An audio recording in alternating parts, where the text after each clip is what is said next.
35 laps is the distance, race fans. Are you ready to go? High Limit Racing. All right, here we go. Rico Abreu, Kyle Larson, side by side, down the back straightaway, getting ready to set the pace.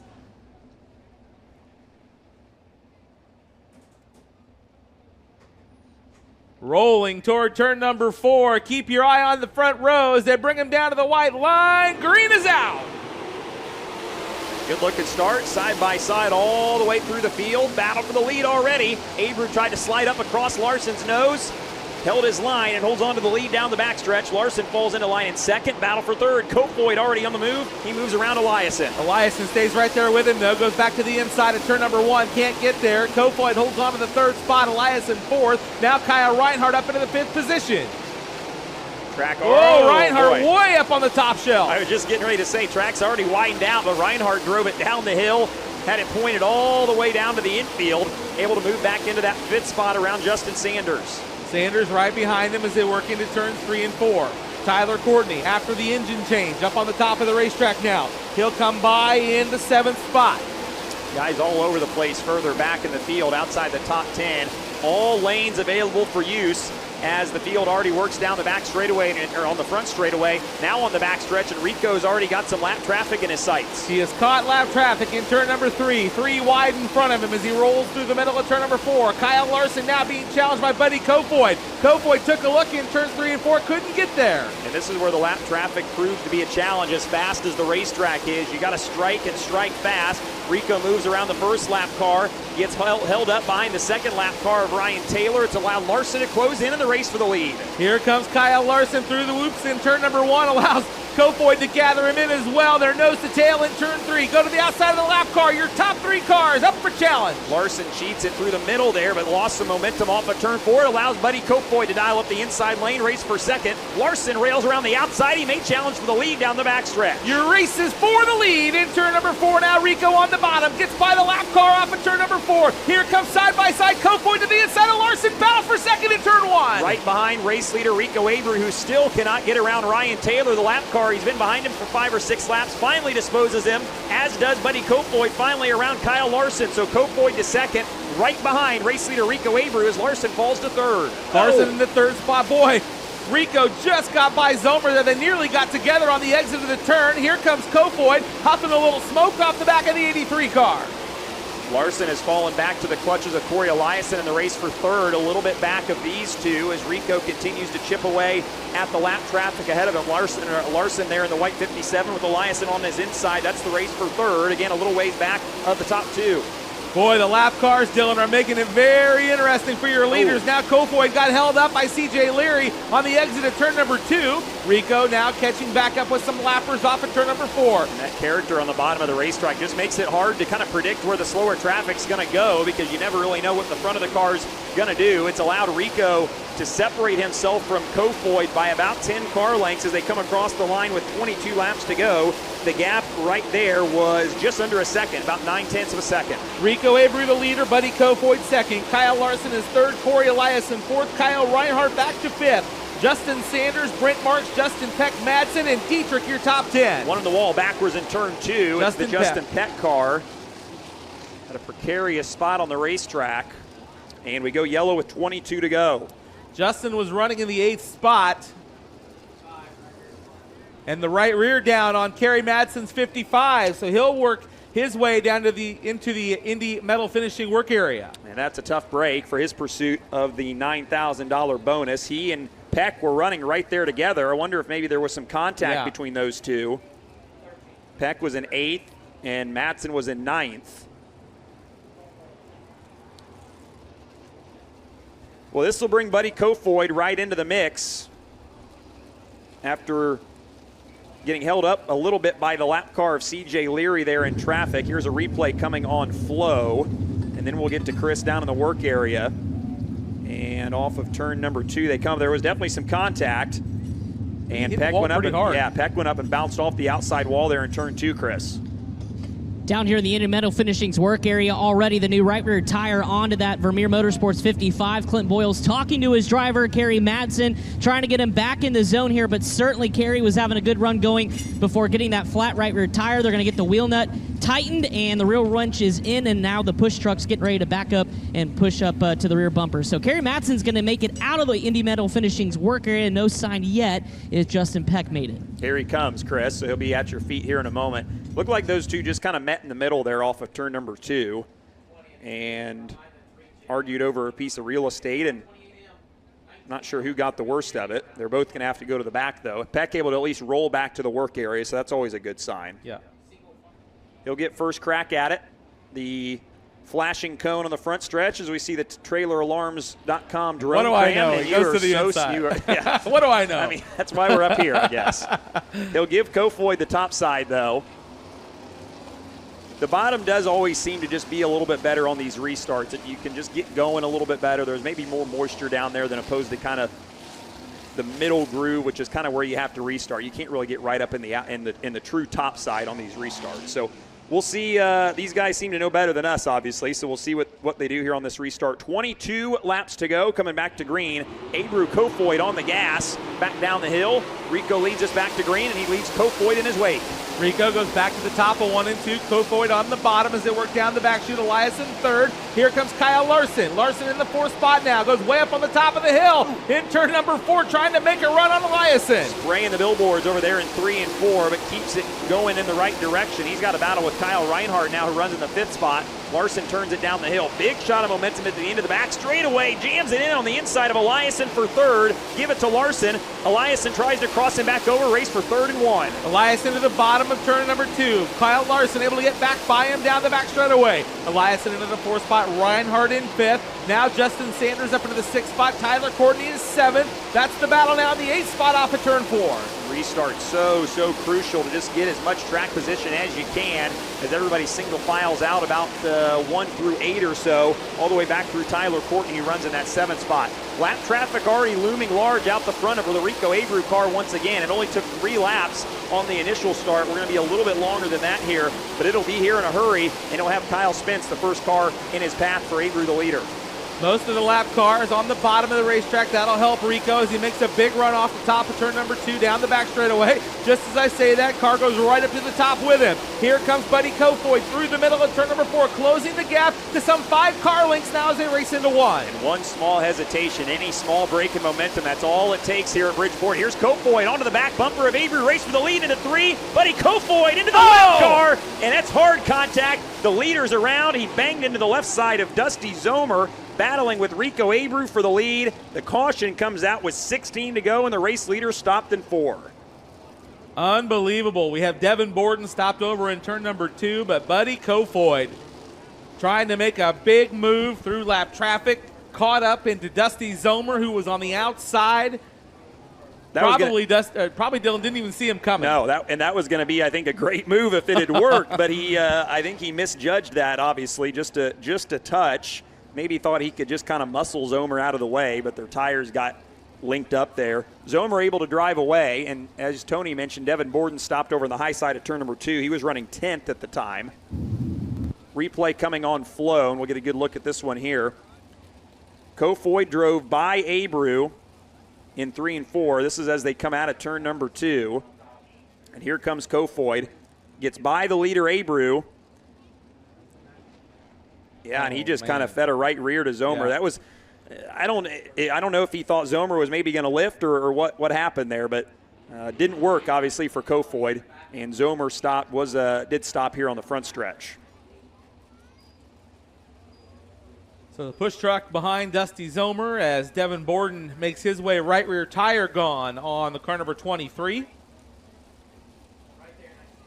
And he'll hit the Indy Metal finishing work area. Go ahead, Chris. I was going to say that right rear is absolutely shredded as he comes to the attention of his crew. Remember, Devin Borden victorious here in both Wing 410 and 360 competition, but right now just trying to figure out a way how to get the tire off as they get the mud packer cover unhooked of the right rear tire. But again, it's going to take a little bit to get this off with that tire completely shredded. Meanwhile, Buddy Kofoid trying to see if he made it down here to the Indy Metal finishing work area. I don't see him yet. We'll take a look here in just a minute, but should be routine service once they can get the wheel wrench in. They're going to actually get an impact gun and get that nut off, and they do. So now routine tire change here, right rear tire going on for Devin Borden. He'll tag the tail of the field, but I don't know. I thought maybe Buddy Kofoid had an opportunity to come down here and maybe work on that race car, but seems like he stayed out on the racetrack, guys. Yeah, it looks like he stays out. It looks like the bumper is really the only damaged part of the race car from what we can see. The back bumper pushed up on the Roth Enterprises 83 Junior. Dusty Zomer has taken his car back to the pit area. Yeah, and the 83's rolling. Just that you see on flow, just the rear bumper pushed up there, new right rear on the 23. You know, it looked like, Dylan, they hit pretty close wheel to wheel there, and so I'm not too surprised, I guess, that Buddy doesn't have much damage other than that bumper, but you got to wonder, it's a lucky the tire didn't get poked or something like that. Yep, that was that one could have been bad, so everybody able to escape. Unfortunately, Dusty Zomer, the worse for wear of that one, as his night comes to a close, and Devin Borden is still stuck down in the infield. So we'll come back to green here with 16 to go. Rico Abreu and Kyle Larson now on the front row once again. Rico chose the bottom, turns it down the hill. Larson got a good run, able to fall in line right behind him. Green flag back out, 16 to go. Kyle right through the middle, trying to make something work there in turn number 2 as Rico begins to pull away one more time.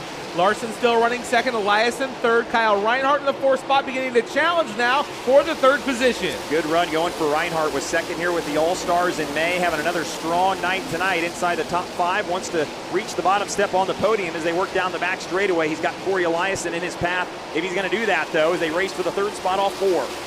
Another car on the move is Danny Dietrich. He gets by Tyler Courtney as they go side by side again in turn number 2. Now Dietrich with a run down the back chute. He gets by him as they race into turn number 3. Oh boy, battle deeper in the pack. Brent Marks on the inside of Tyler Courtney. That was the race for the 6th spot, or the 7th spot maybe, as they worked down into 3 and 4. And then Dietrich turned it down the hill right across the nose of Marks. They're all racing for 6th, 7th, and 8th. Dietrich in 7th, or 6th rather, and Marks in that 7th spot. Lap traffic is now in sight of your race leader as they work down the back straightaway. Rico using a bit of a different line, entering turn 3 right in the middle, trying to make something work off of turn 4. Larson not able to really close in on him, but we'll see how things work out in traffic. Some character starting to build up there with a ledge right in the middle of turns number 1 and 2 as you see these guys kind of bounce through that and twist the cars through the high side of the banking at that end of the racetrack. Got to be careful to hit it just right. Here's the lap traffic for Abreu. Kyle Spence, the first car. He's on the bottom group. Will not impede the race leaders, but they're side by side a little bit further ahead with 9 laps to go this time by. Rico continuing to lead. Larson now the next car to encounter Kyle Spence. Kyle on the bottom, no problem as Larson goes through the cushion in turn number 2. Makes the move down the back chute to get by the lap car. Then it's back to Elias in 3rd. Leaders working their way through 3 and out of 4. Larson's closing ever so slightly, gap just over 7/10 there. It'll be less than that this time as they come around and they work down the backstretch. Lap cars side by side in front of the leader, Rico Abreu. He's on the back bumper of those two. That's CJ Leary on the outside, Ryan Taylor on the inside. They sort it out, but where does Rico go? Larson starting to close. Rico gets held up just a little bit. Here comes Kyle Larson. Big run down the back chute. Nose to tail for the lead. Side by side in turn 4. Larson on the bottom through the middle now as they work down the front straightaway. Rico holds on to the top spot. Larson to the inside. They're side by side again. Larson not trying to slide him, just run side by side with them. Rico Abreu able to capitalize on the outside momentum and build a gap once again. He moves around the lap car of Ryan Taylor. The gap that time just over 0.6 of a second. Well, Rico went back to the top, diamond off of 1 and 2. Down the back chute, tries to pull Larson just a little bit through the middle of 3 and 4. Larson still right there within striking distance. Cory Elias in the 3rd spot. Reinhardt running 4th. Sanders in 5th. Good battle a little bit further back as those 2 cars, Dietrich and Marks that we talked about, race side by side again. Back up front. Abreu still trying to dispose of the lap car. CJ Leary, he got held up on the bottom. Here's Larson, draws to the back bumper once again. 3 to go, 2 to go this time by. Race for the lead off 2. Down the back straightaway, Rico still working on CJ Leary. He'll get by him entering turn number 3 as they work into turn 4. Dylan, the lap cars are so important. You cannot hesitate one bit because Kyle Larson will run you down. Rico has got to be perfect. Turns down the hill, hits the moisture off the bottom of the racetrack. Gap about 5 car lengths. Rico to Larson. They come through 3 and 4. Larson rolls the middle. White flag waving for Rico Abreu. Final time. One more lap for Rico Abreu through the top of turn number 2. Down the back straightaway to the inside of the lap car. Kyle Larson still running in the 2nd spot. Checkered flag will wave through 3 and 4. Can Kyle Larson get him off of turn number 4? Rico Abreu gets the win. Kyle Larson coming home in the second spot. Third is going to go to Cory Eliason. Kyle Reinhardt bumped to 5th. Sanders finishes 4th at the line. Reinhardt, Dietrich, Marks, Courtney, and Madsen. The rest of the top 10 rundown. How about that? The points battle going to come down to the final night a week from now at the Lincoln Park Speedway, but tonight at Bridgeport, it's all about Rico Abreu. His 3rd high-limit win in the last 5 races.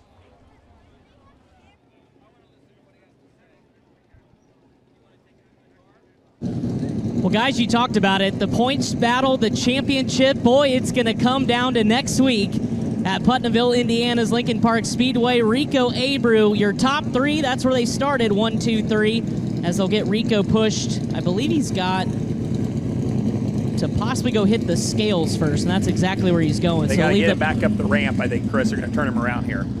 Even better. We'll hop back up with him as Rico Abreu makes the left-hand turn. No, he is indeed going to the scales, it looks like, unless they're going to come back around. So, anyways, Rico Abreu putting on a clinic here at Bridgeport Motorsports Park. Race fans, what do you think about that? Got some Rico fans in the house as he parks it here in Victory Lane at the Kingdom of Speed. High limit win number 3, win number 12 on the 2023 season for Rico. And what a performance. Lap traffic didn't matter. Used the high line to his advantage and fended off Kyle Larson there a couple times inside 10 laps to go. Rico's out of the race car. He's going to get the celebratory fist bumps from the crew. And ladies and gentlemen, at the top of the race car, let him hear ya. Here he is. It's Rico Abreu. Champagne shower here in Victory Lane. How about that? Brody Rose up on top. Boy, you got to roll the dice and celebrate with Rico in Victory Lane. That's a memory I'm sure he won't forget. He's got the checkered flag in his hand, boy. Ladies and gentlemen, hear him one more time. How about Rico?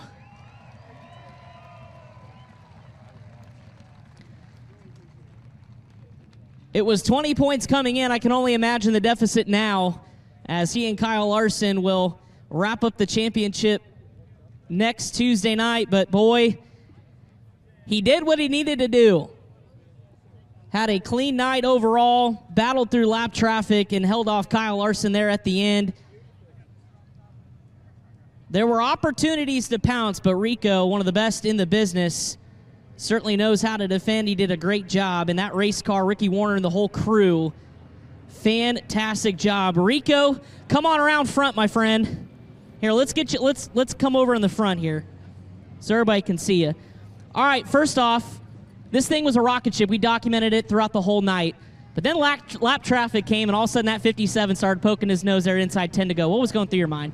You just got to slow everything down. You know, I started to use my feet really good there at the end of the race, and lap cars, they made our cars really aero dependent, and the lines that we were running weren't as gripped up like they were out by yourself. So it's a combination of them throwing marbles across the track from running the bottom, and then you know, just the turbulence that these cars create here, you know, just lays these things on the right a little bit too much. And I was just really searching, and I kept, you know, just wanting to dive bomb everybody and break their momentum. And, you know, I followed the lapper into the top. I watched him. I tracked him down and watched him run the bottom every single lap. And then right when I caught him, he moved up, and it just really took, you know, the momentum away from us. But just hats off to Ricky. I knew I was getting my tires really hot here, and, you know, a lot of wheel spin in 3 and 4, and 1 and 2 was just a momentum-based corner. We made changes to our car all night that really, you know, we went one direction and then went back, and I was really happy with it there, especially in open track. It's a big difference. How much did this racetrack change? I mean, it had a lot of character, watching the bumps in through 1 and 2, 3 and 4. Just how difficult was it just keeping up with it lap after lap? 3 and 4 got really tricky, especially when you caught cars, and we caught cars in like 4 laps here. It was quick. I knew that lap traffic was definitely going to be the key to winning this race, and I really wanted to get a high limit win off the front row. You know, these track positions so keen at these types of tracks, and you know, I knew Colfoyd was going to be good, and you know, I made a couple mistakes there which allowed him to get by me, and then you know, he just pressed the issue a little too hard with lap cars. So, just hats off to my guys. Ricky Warner, he's the best crew chief in the business, and just has really found a comfort level for me. And Zach Middlebrooks and Brady Forbrook do an unbelievable job just assisting Ricky with everything he needs. And these guys, they just execute all night, and they're not afraid to make change to our car. And, and that builds a lot of confidence in me, knowing that we're going to push out and have a nice piece underneath of us. Finally, I have to ask, we're going into Putnamville for the season finale for the High Limit Sprint Car Tour, and that 20-point deficit just got even tighter. I know we don't points race, but that's got to feel good knowing it's going to be a mano-a-mano battle come next week. Yeah, it'll, it'll be hard laps ran. I just want to focus on putting ourselves in position and getting qualified, and Putnamville is probably going to be the toughest track we go to in the High Limit Series. Compared to just technical driving abilities, and we've really tried to work on our short track program, and those big cushion tracks we really need to do our homework on, and when we get there, and the bull ring racing is what it's all about. Well, congratulations, Rico Abreu, win number 3 with the High Limit Sprint Car Series, 7th straight podium with us here this year, and that title fight is on as we make our way down to the driver he's chasing in that championship battle. Young Money Kyle Larson coming home second place. Well, first of all, welcome back to the podium. But second of all, there was a few opportunities there. You got close to Rico. What was the difference there at the end? Yeah, I had one good shot there in a 3, and I just didn't know how low he was going to close it off. And the way my run was timing, there was a big tractor tire there and his left side. So I kind of bailed, and maybe I could have squeezed through there. I didn't want to do what Buddy did either and wipe out myself in a lapper. So felt it was best just to kind of forfeit that turn, and hopefully another opportunity would come. But he saw my nose, and then he got back to just carrying momentum. So, it was a good track. It changed a decent amount. My car changed a lot throughout the race. I felt like we were really bad there the first half, and we got the caution, and I wasn't too bad after that. I think Buddy and Rico were a little bit better than me, but I didn't think I was terrible, and we could keep ourselves in contention a little bit. So good to get a second. I thought before that caution we were going to end up like 6th, 7th, or 8th, just how bad I felt. But things kind of settled in, and car got better. So thanks everybody who helps out on this. Thanks to the crowd, great crowd. Thanks everybody watching at home, and one more of these, so hopefully we can edge out Rico. Yeah, and that last one is that championship battle. I mean, when you and Brad envision this series, is this kind of a storybook ending to have this kind of title fight between two of the best sprint car drivers in the country? Yeah, I mean, it's a short series, so it's a little easier to get a title run to the final event. But Rico's been, in my opinion, the best car all season, all around, track to track. So for us to be ahead of him right now going to the last race, I know he had some bad luck at Lakeside, but for us to be a little bit ahead of him going into Putnamville is going to be fun. And it's a crazy track. I imagine there'll be a great car count, and anything can happen there. There's going to be a lot more contenders, I feel like, at Putnamville. So should be fun. Hopefully everybody tunes in, and hopefully we can get a win and get that championship. We're looking forward to it. Young Money Kyle Larson come homes in second, and rounding out the podium, let's go visit with Cory Eliason. Had a top 5 run with the All-Stars, comes home third here at the High Limit Sprint Car Series. It just seemed like once you guys got spread out, it was hard to catch back up to those top 2. What were you fighting in your race car that maybe challenged you from getting up there? I was just really, really good in dirty air. So when we got to lap traffic, I didn't need yellows because I felt I could keep my nose down and keep driving the right direction, and they'd float out a little bit, and that's really all that was. I mean, I don't really know if we could really change much with the race car. It's just kind of circumstantial. That's kind of my comfort thing, and I like it like that. So I feel like Brad and Adam gave me a really good race car tonight. All night we were good. So really, it's just this Mobile One High Plains Building Division. Number 11 is it's fast. We've been kind of clicking them off here. We've been getting a lot better and running a lot more consistent. So it's good to kind of build for a bigger picture next year, I guess you could say, and just take what we can. And racing against the 24 and 57, they're probably the 2 fastest race cars in the country, and that's definitely what we have to compete with every night. So like I said, it's just we didn't really need those yellows. I wanted lap traffic because it helped with the clean air, and it's just one of them things, but a top 3 is a good night for us. Consistency is good. When we talk about the last race of the season coming up next week at Putnamville, what do you think? I mean, what are your thoughts on that? Because you guys are still in the Owners' Championship as well. I think we're actually really, really good. I'm not sure points. I don't really pay attention to social media all that much. I have a guy for that now. So, Putnamville, it was good. Last time I was there, I ran for Bernie and Betsy Stubjen, and we were fast there. It's definitely more of a California-style racetrack, and it was I think last time it was a California podium, and you can definitely see the Californians will most likely shine there. All right, that's Cory Elias rounding out the podium here. Coming home second is Kyle Larson, and of course your winner, a 3-time High Limit Sprint Car Series champion. That is Rico Abreu, and all California top 3, Dylan and Tony, going in to the final race of the season. And Cory's right. It was an all-California top 3 at Putnamville last year, and he finished 3rd, so he ties his career best High Limit finish with that run tonight. I'll go ahead and give you the full feature rundown. Rico Abreu is the winner, his 3rd High Limit win of the year. Kyle Larson finishes 2nd. Eliason was 3rd. Justin Sanders 4th. Kyle Reinhardt finishes 5th. Danny Dietrich was 6th. Brett Marks 7th. Tyler Courtney 8th. Kerry Madsen able to come back to the 9th position after going to the back with a flat tire. And Tyler Ross started 19th and finishes in the 10th spot. 11th will be Buddy Kofoid. Anthony Macri will be scored 12th. Ryan Timms 13th. Chase Randall 14th. Cap Henry 15th. Aaron Reitzel 16th. Justin Whittle, 17th. Connor Morrell, 18th. C.J. Leary, 19th. Ryan Taylor, 20th. Kyle Spence, Devin Borden, Dusty Zomer, and Justin Peck will round out the 24-car feature event here tonight. Points separating the top 2, 15. Ooh. Headed to Putnamville next week. So Rico chipped 5 off of that gap, and it's going to be fun. These guys are right. Putnamville is a wild card. It's a tough racetrack. It's always a legendary huge curve that you got to be able to figure out how to get around. So going to be fun next week. Looking forward to it. Can't wait. Been a great year with the High Limit Sprint Car Series. Not done yet. Back in action for the season finale a week from tonight at the Lincoln Park Speedway in Putnamville, Indiana.